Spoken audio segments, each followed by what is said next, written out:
It's likely she knew what was coming. The evidence against Marine Le Pen and her party that they misused public funds was strong, and a ban from holding public office seemed certain. The only real question, would it come into force before she could run for president again in 2 years' time?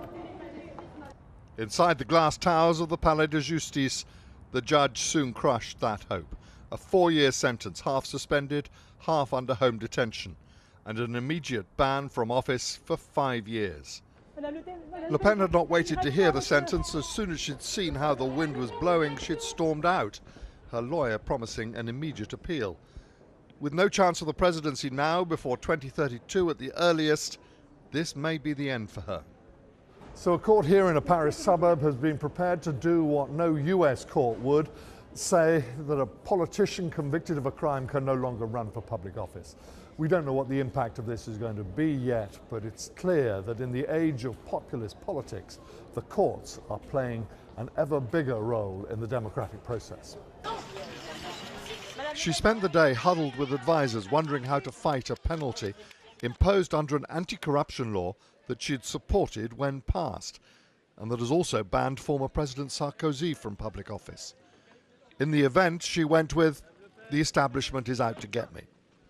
There are millions of French people who are outraged to an unbelievable extent when they see that in France, the country of human rights, judges were implementing practices that we thought were typical for authoritarian regimes.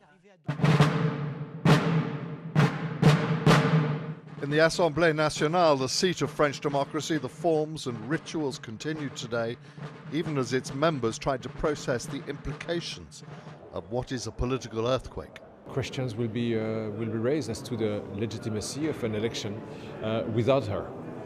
Effectively undermining that election or undermining whoever wins it? I can feel that her partisans will definitely feel even more strongly about their political choice. France's Prime Minister has let it be known he's troubled, perhaps because he fears the far right may now try to bring down his fragile government. What might the consequences be? I think the far right party will try to react, and its retaliation will be fierce. The government may be attacked within the 2 next weeks. 3 times a candidate, twice head-to-head with Emmanuel Macron. She believed that next time she could win. Is this the end for her? Maybe. For her party, almost certainly not. James, will the drama in court today weaken or strengthen support for the far right?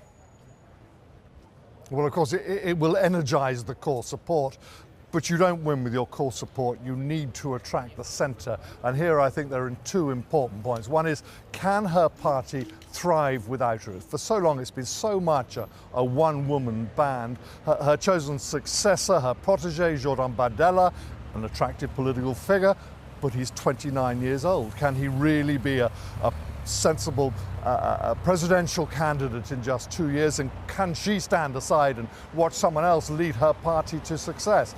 The second point is the corruption itself.